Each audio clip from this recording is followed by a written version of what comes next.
All right, time for a very special episode that I can put kind of a sensational title on. I tried to visit as many free boxes as I could in an hour and a half and kept only the best of what I encountered. I live in Albuquerque, New Mexico, and there are like free box districts. There's areas that will be called like the little free library district in the future. Every like well-off, affluent neighborhood has its own little book fiefdom. Most of them are abysmal. The literary state of Albuquerque right now seems to be at a real low. I've seen much, much better free boxes, and I went to like 5 different areas today. My daughter was in a dance class, and I had a certain amount of time to fill. It was quite eventful. At one point, I turned the wrong way on a one-way street and got pulled over. I immediately realized it. Within 1 second, I realized it, and then saw a cop, the first vehicle I saw. And I'm like, this is what happened. He let me off with a warning in disgust. Then I was in this one rich neighborhood near where Jesse Pinkman's house is in Breaking Bad, my kid's old friend's neighborhood. My daughter's good friend lived in the same house that Jesse Pinkman lives in Breaking Bad. They reenacted scenes in the basement, so. Anyway, I was there and I ran over a speed bump that was so nasty. I couldn't believe it. I'm like, that's like a hateful thing to do. That's a rich neighborhood just saying, stay away. Hey, I'm just looking for free boxes. I'll tell you though, having had a rug delivery job to all the wealthy and paid attention to free boxes in different neighborhoods of this town, being rich cannot buy you taste. I saw a lot of tacky collections. Gauche was the word. Then again, there's some amazing collections. This intrigued me. It's a newsletter about prairie dogs. I love prairie dogs. And if there's groups that protect them and feed them and stuff, I'm interested. I've always said Albuquerque should make itself a prairie dog city with a big prairie dog observatory because we have so many prairie dogs. Some states like South Dakota and Arizona do that. They have like underground plastic rooms where you can just watch the prairie dogs, and they're so interesting. They have distinctive squeaks for everything. They basically have language. They're so smart. They have bathrooms. They have a social system of burrows. Here's Puebla. Prairie dog was starving on tramway. Oh. It's actually really interesting to hear. This is the kind of news I'm always looking for, the prairie dog related stuff. Because look at them. They're popular pets in South Korea. Not here. New Mexico leads the country in bubonic plague cases, and they're often connected to fleas on rodents. So people are wary of them. Well, this was a great find. 12 releases this year, so that must be like rehabilitations of injured animals or relocated animals. Huh. Oh my gosh, this magazine's the best. My daughter's gonna love looking at this. She's an animal freak, as one should be. A supporter of Prairie Dog Pals? Maybe I should be. Time is running out. 98% of all prairie dog population and habitat is already lost. Ugh. I hate when like a new park just like kills all the prairie dogs. Makes me so mad. There's this one park my kids and I used to love to go to because the prairie dogs are so entertaining there, and they just treated them like a nuisance, and they're no longer there. Of course, again, that bubonic plague thing, but that can happen anywhere. This was the only sci-fi novel I encountered that I added. Nexus. It had a sticker from Organic Books on the back. This new bookstore. An area near Nob Hill. Nexus. Install. It's the only serious successor to Michael Crichton. Well, that caught my attention because Michael Crichton is a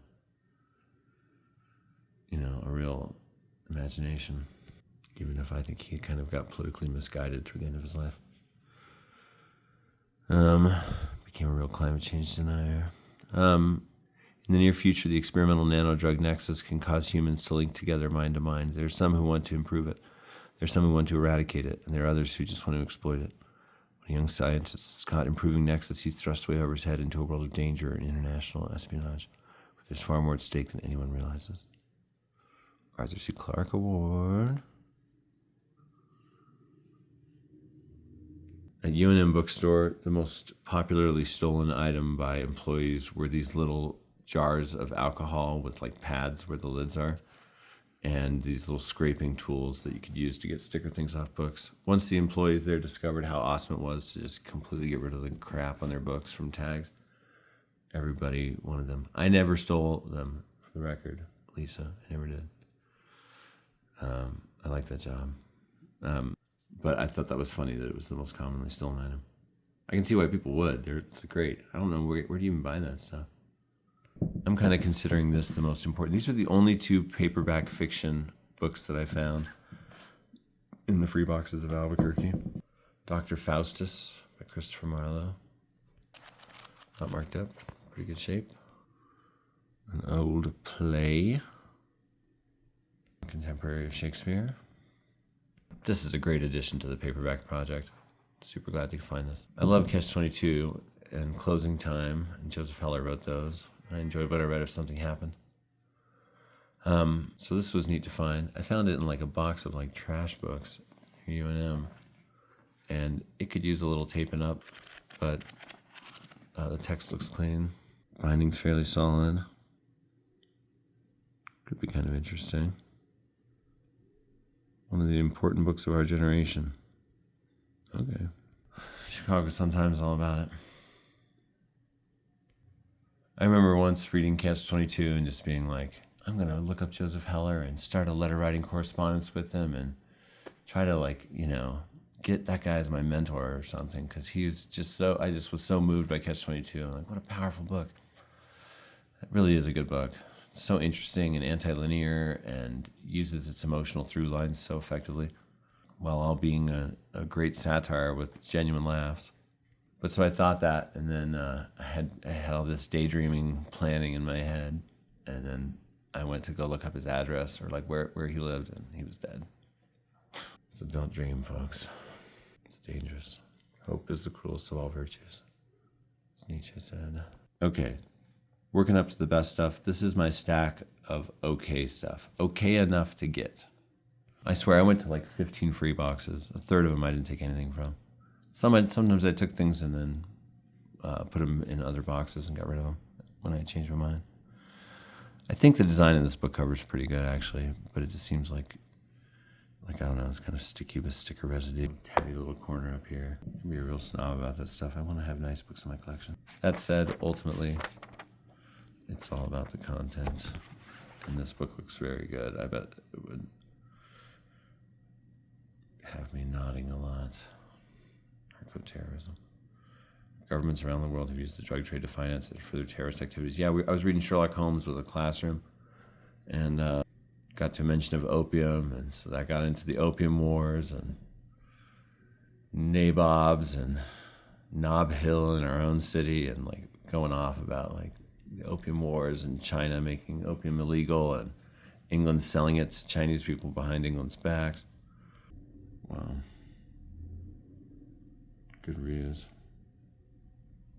Then I think somebody had just recently read the Vanity Fair article about Cormac McCarthy, or been watching some of those right conscious videos, because there were 2 Cormac McCarthy books in there, and I was like, maybe I don't have that anymore. I think I may have given the Century away during the Purge, so I'll get it again.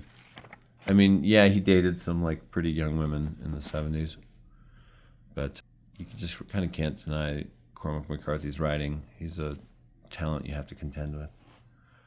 Protesting him is kind of like protesting a mountain when it comes to like the literary scene. That said, you know, he was a human. Humans can be ridiculous and bad, etc. in ways. To me, the most disturbing thing about Cormac McCarthy is that he hung out at the Santa Fe Institute, which I used to think was so cool. Wow, he hangs out with astrophysicists. Because you know who else hung out there?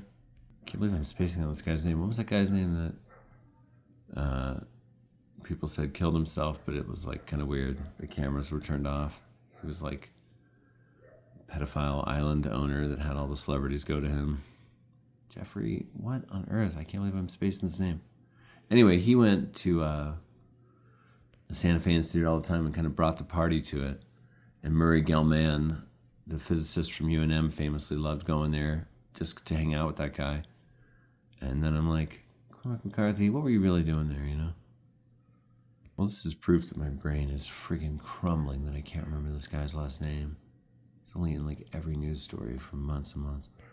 Anyway, this is one of McCarthy's early Southern novels where he was more evocative of Faulkner overall than later when he was more evocative of Beckett. He's good. There's a lot to satirize with McCarthy, too, I think. He's so self-serious. And, you know, personally, I don't love the no punctuation thing. I mean, it's a stylistic choice. It makes your work more biblical. It blends dialogue with description in an interesting way. There's reasons to do it for sure, I guess. I really do try to be as clear as possible as a writer, though. I want people to know what's up. But I guess with clarity comes a loss of poetic ambiguity. This is always the trade-off, I think, about this. So I got Suttree, which some people say is his best book. I think that's what Ian at Right Conscious has said. It's a channel I watch with some frequency. I've been discovering a few good writing and reading channels. BookFox is a good writing channel. Carolyn Marie Reads is a good booktube channel. She has good taste. And we'll like go off on a rumination about nature sometimes or something like that. That's exactly the kind of content I'm looking for. Got Child of God. And I've owned these both before. I literally think I got rid of them both during the purge. And now I'm like, they came back to me. If you love something, set it free. Back to you. It was yours all along. Hey, look. A book about some sort of psycho. And then I got this. Your English Ancestry, a guide for North Americans. Fascinating. Are there racists in the world that own this book? Probably, but I do research, and my memoir contains at least a mention or a description, to the best of my ability and knowledge, of every one of my American ancestors before me. Each one of the books of my memoir has 3 or 4 chapters that are really intensive on this or that facet of family history. For instance, in book 1, I have a chapter about my family's Arizona history, a chapter about my family's Mormon history, and a chapter about my family's Puritan Boston history. And I think in book 2, I'll have a chapter about the family's French-Canadian ancestry and Southern ancestry and Midwestern ancestry. And I'll have a chapter that takes the general populations of Europe back to, the origins of humanity. Because, when you write about yourself in a maximalist work, you end up being, symbolic of all sorts of other levels of existence at which you're at, representative and so on. And so I'm like, sometimes when I'm writing it, I'm like, this is America. Like, I am America in a sense, just because I'm a person from that. I'm a representative sample, or humanity, or someone alive in this time and place, before the great asteroid wars. So those are the 4 pretty good books, like I'm relatively excited about them. I do think they add to the collection. I got these 2 paperbacks for the Paperback Project case, yay. And I got this cool, weird Nightmare of Our Future for the Sci-Fi Shelf. And this isn't going to go onto a case, really, but it'll be in circulation around the house. Okay, now here's the stack I'm really excited about. I went to so many free boxes. In a sense, you could say I paid through gasoline and a little wear and tear on the vehicle. Hitting that speed bump, that hassle with the cop. That always does psychological damage. One time I was like swerving a little because I was listening to the radio, and I think I may have been in dance mode. And a cop pulled me over right in my apartment parking lot. It was so stupid. I could see my place right there. Anyway, it's a cold winter night, and I kept putting my hands in my pockets, and he kept yelling at me, and I was like, this guy's going to shoot me because I keep forgetting not to put my hands in my pockets because I'm cold. Anyway, he was convinced I was drunk, and he made me do a breathalyzer test, and then it was 0.0 because I wasn't drunk at all. I hadn't been drinking any. And he was so mad. He sent me off with disgust. He's like, drive more careful. This might be the jewel of the whole day's efforts. The Family Life of Ralph Jocelyn, a 17th century clergyman by Alan McFarlane. By our old friends at Norton again. An essay in historical anthropology. Wow, what a cover. Want that on a t-shirt. Oh my gosh. Excellent, excellent, excellent. That's how you design a book, folks. But this also looks really cool. He was a vicar in 1641. That's pretty cool. So his writing and commentary is what this book is. Fantastic. The political, ecclesiastical, and economic world. The life cycle. The social world. Family, kin, and neighbors. The mental world. Dreams, imagery, and the structure of thoughts. Yeah, I can't wait to read this. Why did someone give this away? Somebody was misled. I didn't believe this. I thought the Escalante, if you've ever hiked it, feels like your own secret place. I spent the summer hiking in it for a couple of weeks. It's incredible, with 13 teenagers and 2 staff members at a wilderness camp. I was one of the staffers. It's a beautiful area. It's like no place else. I've had a special connection to it going back to 1999. Actually before, 98, 97 camping trip.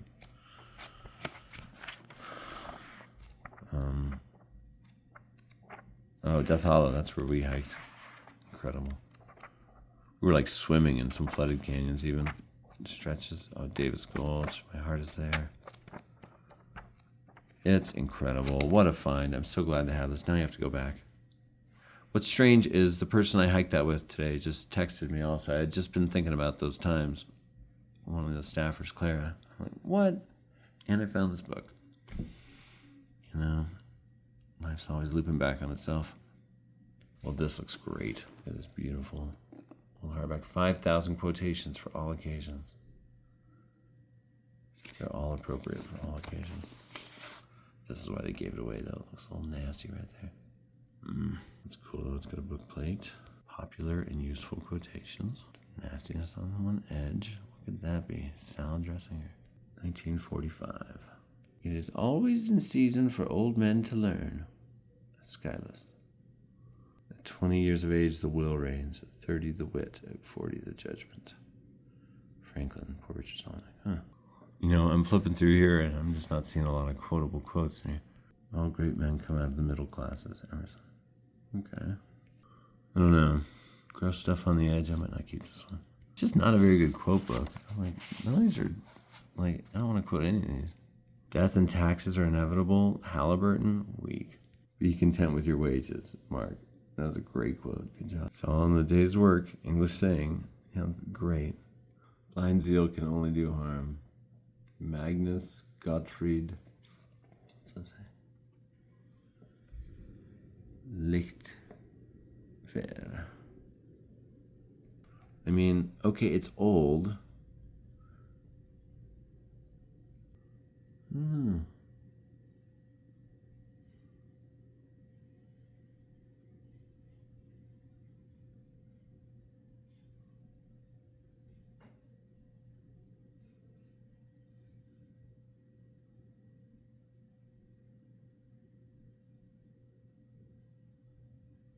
Okay, fine, I'll keep it. Look at it. It's beautiful.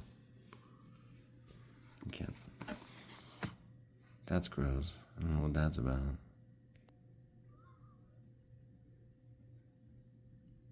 And I gotta say, I've seen way better quote books. This thing seems pretty weak. Oh, no, I'm not keeping this. Go over there. Go. Don't make this harder than it has to be. Go on.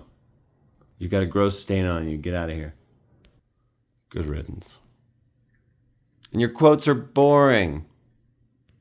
Okay, Ramblers. This is so strange. This is like so small and self-published or published by a small press. Essentially a zine of its time. Ramblers, Literary Travels at Home and Abroad. There were 3 copies of this in a free box today. The first one I checked, and maybe it inspired this little spree. This is an attempt to find the earliest examples of writing that could be called travel literature. Read the foreword, very interesting. Zine. And then it just goes through, has section headings and lists moving chronologically. Geoffrey Chaucer. And it's pretty cool. I almost took all 3 copies to give to people, but I mean, what a strange thing. This is glad that's in my collection. What? I wrote a travel essay in book 1 of my book about hitchhiking from Alaska through Canada down to Utah. I read tons of travel narratives and things like Bill Bryson and Paul Theroux during that time, and others. I'm such an aesthetic freak, I don't even play piano, and I'm like, well, that book's mine now, and I guess I'm gonna have to learn piano. It's really cool. I've been needing to learn an instrument anyway, because I got all these song ideas. Pretty cool. Oh my gosh, I haven't been filming. When did I pause that? Well, anyway, I was just admiring this book, saying that I'm gonna have to learn piano now because it's so pretty, like so cyanotype blue. I read in a poem once, cerulean, the only word you can't say without swallowing. I'm like, that is true. You swallow anytime you say cerulean. Oh, classic. And this was one of my top 2 books gained today, The Borden Murders. Lizzie Borden in the Trial of the Century. Hi.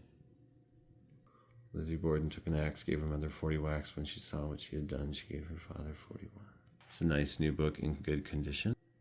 Cool frontispieces. One has killed father. It was me! Borden Murders. I feel like this is an unserious font. I have mixed thoughts on the font. No, it's fine. I'm definitely going to read this. No, this is one of the best things I got today. This is the first book I was really excited about that I got today. These 2 are going to be best friends. Think about it. You could pick any 2 books and write a book that was connective tissue between them, thus creating a trilogy. So I could take these 2 books and write the middle book. But why? Oh, it might be interesting. But these were the only paperback project literary fiction titles I came across. I gotta say, I've never seen fewer on the scene before in the free boxes of Albuquerque. I think literary trade paperbacks are kind of going away. They're an artifact of another time. They're kind of going away. They're not as common as they used to be. And so it might be a bit of a quest to fill that case up. I still need like 20 more books. This Joseph Heller one's going to kind of upset my shelf because, see, it messed up everything because I added Good as Gold to Catch-22. Now I have 2 Joseph Hellers, so I had to put them up here on the more than one title shelf of authors. But that was too much, unless I wanted to get rid of some things. And I did get rid of this Mark Twain, The Prince of the Pauper. I just don't like this edition. It kind of print on demand and a weird stain on it. And honestly, maybe it should be categorized in, I mean, it could be either in the young adult or the fantasy section. It's fine, but I don't need it. I'd rather read Huck Finn and Pudd'nhead Wilson from him without The Prince of the Pauper. Honestly, The Prince of the Pauper doesn't stand well in the trifecta with those 2, I think. So what I did, I took this weird like set of Greek plays I have here. Like, I didn't know exactly what to do with this. I'm going to put these on the individual shelf just for the heck of it, because look, there's this Sophocles book. Oh, actually, the Sophocles should be on there. Shoot.